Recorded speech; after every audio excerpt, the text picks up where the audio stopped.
Our plan is delivering for the American people, building an economy from the middle out and the bottom up, not the top down.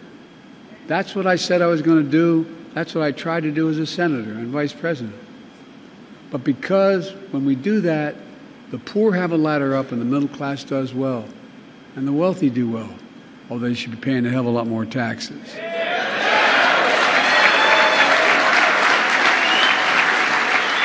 We all do well.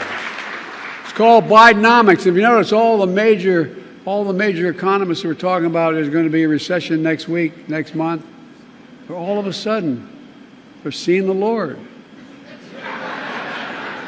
I'm a little worried. Some of the major economists in American history are now giving me credit. It's like, oh, God, what's going on?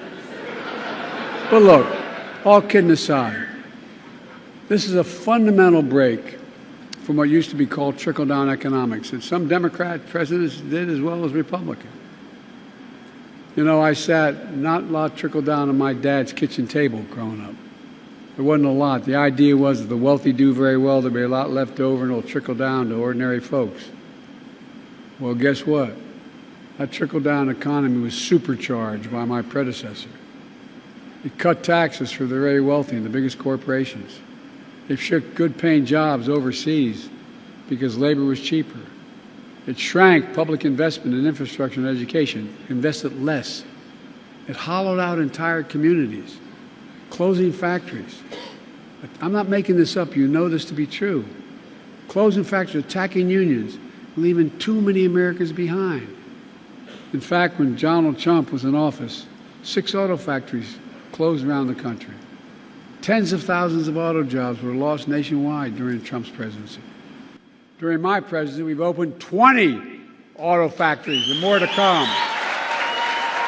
We've created more than 250,000 auto jobs all across America. And while I stood in solidarity with you on the picket line, as your president said, I want to picket line. Donald Trump went to a non-union shop and attacked you. Let me tell you something I learned a long time ago. If I'm going to be in a fight, I want to be in a fight with you, the UAW. With you. No, I mean it. We have a big fight in front of us. We're fundamentally changing the economy of this country. And everybody's getting a little worried about it, the very powerful. Some are seeing the light. But changing the economy, taking it from an economy that takes care of those at the top, and changing an economy that gives people who built this country a fair shot. Dear friends, this could really change things. Residents of over 14 U.S. states are expected to receive a big tax break, and state lawmakers have announced that they will be cutting individual income taxes in 2024. This could mean thousands of dollars in savings. My dear friends, please make sure that you watch until the end of this video. Also, this coming Friday, I will be announcing several winners for the Walmart gift card giveaway. If you would like to enter these weekly giveaway, friends, please click and like several of my videos, and then comment below the keyword of each video that you watch. The more videos that you comment on, friends, the greater your chances of winning these giveaways. Thanks to lower individual tax rates, which were enacted in 2024, an analysis from the Tax Foundation shows that the reductions represent a continuation of tax cut fever.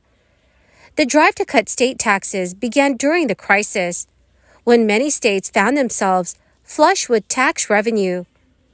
With increased budgets, lawmakers sought to provide some relief to their constituents, typically through tax rebates or rate deductions. The states that are reducing taxes in 2024 tend to be controlled by Republican lawmakers, although there are some Democratic-controlled states that are also jumping on the tax cut bandwagon.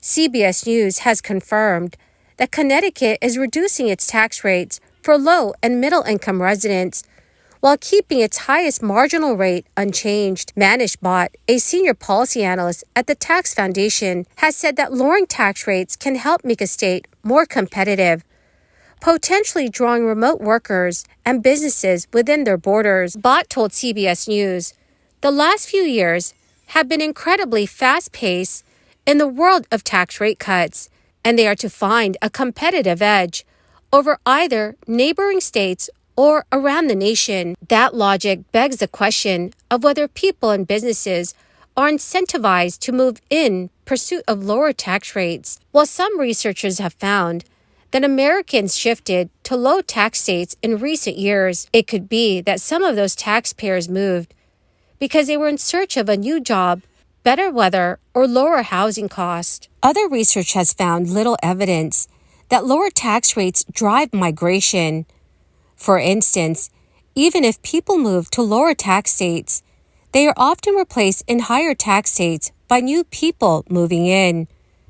Many of the tax cuts will benefit the state's richest residents, with 12 of the 14 states reducing their top marginal rate, or the tax rate that impacts their highest earners. Arkansas, which is reducing its top marginal rate to 4.4% in 2024 from 4.7% last year. To be sure, the top marginal rate applies to any taxpayer earning more than $24,300. That is over 1 million residents, mixed with low, middle, and high-income earners. But approximately 70% of tax cut benefits will be enjoyed by the 20% richest households in the state, or those earning more than $264,000 a year. Arkansas Governor Sarah Huckabee Sanders says the cut will help draw people to the state. There are also longer-term issues that could tarnish the appeal of tax cuts. For instance, these tax-cutting states could face a financial pinch when a recession hits, which could lead to hits to essential services, from education to road maintenance.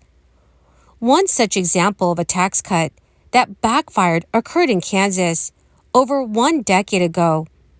In 2012, state lawmakers cut income tax rates for top earners by almost 1/3 and reduced some business taxes to zero. The idea was that lower taxes would kickstart economic growth, but instead, the state of Kansas was forced to slash spending on services, including education, but instead, the state was forced to slash spending on services, including education. Also, according to officials, if you received an Arizona child tax rebate last year, you will have to report that amount on your federal income tax return.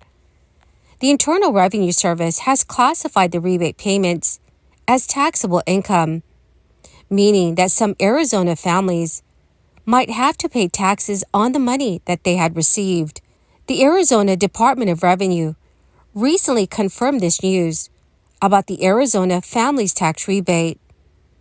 However, the tax status of the payments could surprise the hundreds of thousands of families who believed the assistance was tax-free.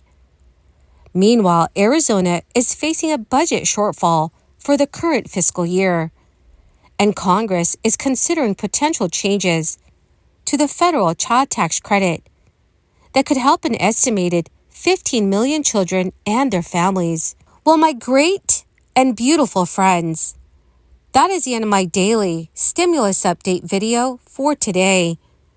My dear friends, thank you so much for being part of this community. I will be announcing several winners this coming Friday for the Walmart gift card giveaway.